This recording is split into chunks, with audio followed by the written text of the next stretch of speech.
মনে হয় মশায় কামড় দিল। জানো তো, চারিদিকে ডেঙ্গুর আক্রমণ বেড়ে গেছে। আমাদের স্কুলের কয়েকজন বন্ধু ডেঙ্গুতে আক্রান্ত হয়ে হাসপাতালে ভর্তি হয়েছে। আমাদের বাড়ির পাশে একজন খুব অসুস্থ। ডেঙ্গুটা আবার কি? এটা মশার কামড়ে হয়। ছোট ছোট মশা, যাদের গায়ে সাদা ডোরাকাটা দাগ থাকে। তোমরা এখানে খেলছো? সাবধানে থেকো। শহরে ডেঙ্গুর প্রকোপ বাড়ছে, মশা থেকে সাবধান। মশা কি বাঘ নাকি যে সাবধানে থাকতে হবে? বাঘের থেকেও ভয়ঙ্কর। হ্যাঁ, কিন্তু এত মশা কোথা থেকে আসছে? শহরের কিছু জায়গায় পানি জমে আছে, আর ডেঙ্গুর মশা পরিষ্কার পানিতেই ডিম পাড়ে। যেমন ফুলের টব, পুরনো টায়ার, ডাবের খোলা, ভাঙ্গা পাত্রে জমে থাকা পরিষ্কার পানিতে মশা জন্মায়। আমরা এখন কি করব? শুনেছি ডেঞ্জার ডন শহরে অনেক ময়লা আবর্জনা ফেলে নোংরা করে রেখেছে। ওটাই মশার আঁতুর ঘর হয়ে উঠেছে। তাহলে ওগুলো এখন পরিষ্কার করতে হবে।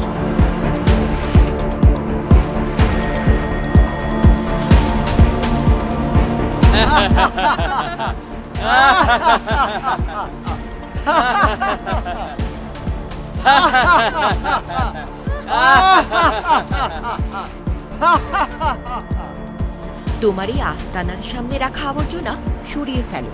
কেন সরাবো? আমার জায়গায় আমি অপ্রয়োজনীয় জিনিস রেখেছি, তাতে তোমাদের কি? এতে পানি জমে এডিস মশা জন্ম নিচ্ছে। যাও যাও, জ্ঞান দিতে এসো না। আপনার লোকজনকে বলুন এইগুলো পরিষ্কার করে ফেলতে। তুমি বললেই আমি কাজ শুরু করব কেন? বস, একটু বেশি বাড়াবাড়ি করছে। একটু টাইট দিয়ে দেই বস। যাও তোমরা, ফালতু আমাকে বিরক্ত করো না।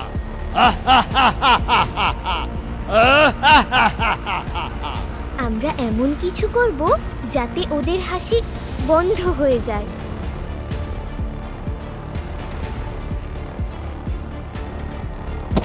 এটা কিসের আওয়াজ?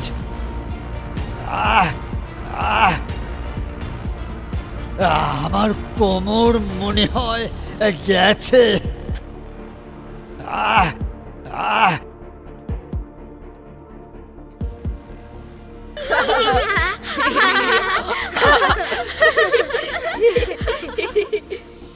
জানো জিনি, হাসপাতালে অনেকে অসুস্থ হয়ে ভর্তি হয়েছে। চলো দেখে আসি।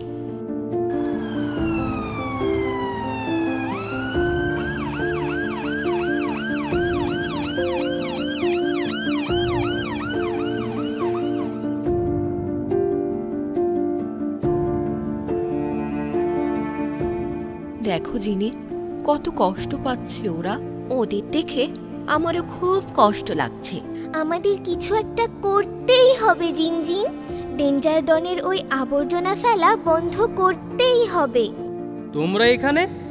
আমাদের কয়েকজন বন্ধু ডেঙ্গু জ্বরে আক্রান্ত হয়ে এখানে ভর্তি হয়েছে। ভয় পেও না, আমরা চেষ্টা করছি। এটা খুব খারাপ রোগ।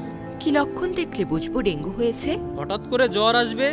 এই জ্বর 101 থেকে 105 ডিগ্রি পর্যন্ত বেড়ে যায়। শরীরে প্রচণ্ড ব্যথা অনুভূত হয়, চোখ ও মাথা ব্যথা করে, শরীরে লালচে দাগ দেখা যায়। এই জ্বর হলে করণীয় কি? রোগীকে মশারির মধ্যে বিশ্রামে থাকতে হবে। প্রচুর পরিমাণে তরল খাবার খেতে হবে, যেমন ডাবের পানি, স্যালাইন ও স্যুপ খেতে হবে। স্যুপ? তাহলে আমার যেন ডেঙ্গু হয়, তাহলে শুয়ে শুয়ে সারাদিন স্যুপ খাবো। আরে বোকা, থাম, শুধু খাই খাই। আর শহরের পরিবেশ পরিষ্কার রাখাটা খুব জরুরি। ডেঞ্জার ডন শহরে অনেক আবর্জনা ফেলে রেখেছে, ওখান থেকেই বেশি মশা জন্ম নিচ্ছে। আমি শুনেছি, কিন্তু সে তো খুব খারাপ লোক, কারো কথা শোনে না। আমরা তাকে থামাতে পারবো। চলো আমরা সবাই মিলে পরিষ্কার পরিচ্ছন্ন করি এবং মানুষকে সচেতন করি। পরিষ্কার পরিচ্ছন্নতাই ডেঙ্গু প্রতিরোধের মূল মন্ত্র। আমরা সবাই বাড়ির আশেপাশে এখনই পরিষ্কার করব। ডেঞ্জার ডন তো এখনো পরিষ্কার করেনি। চলো তাহলে ডেঞ্জার ডনের আস্তানার কাছে যাই। শোনো, ডেঞ্জার ডন একজন ভালো মানুষ, সে আমাদের বন্ধু। মানে? সে যদি ভাঙা জিনিসপত্র ফেলে না রাখতো, তাতে যদি পানি না জমতো, তাহলে কি আমাদের হাজার হাজার বাচ্চা জন্ম নিত? সে আমাদের বংশবিস্তারে সহযোগিতা করছে, তাই সে আমাদের বন্ধু। ঠিক বলেছ। ওই দেখো, জিনজিন ও তার বন্ধুরা আসছে। আমার বাচ্চাগুলো এবার মারা পড়বে। ওরা পাত্র থেকে সব পানি ফেলে দিল। আমাদের প্রিয় বাচ্চাদের হত্যা করলো। এদের কি কোনো বিচার হবে না? এদের নামে মামলা করে দাও। এই জিনিসগুলো সব ধ্বংস করে দাও। ওরা নোংরা করবে আর আমরা পরিষ্কার করব। জানো না, ডেঞ্জার ডন একটা খারাপ লোক। এই, এখানে কি হচ্ছে? তোমাদের কি খেয়ে কোনো কাজ নেই? আমার নামে বদনাম করছো কেন?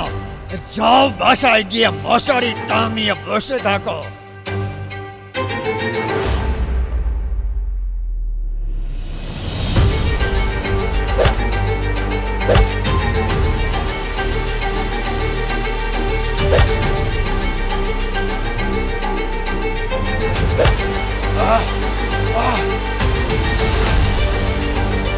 ধরো ধরো ওকে। আপনারা শহরের পরিবেশ নষ্ট করছেন আর বাচ্চাদের কাজে বাধা দিচ্ছেন কেন? নিজে কিছু করবেন না আর ওদেরও কিছু করতে দেবেন না।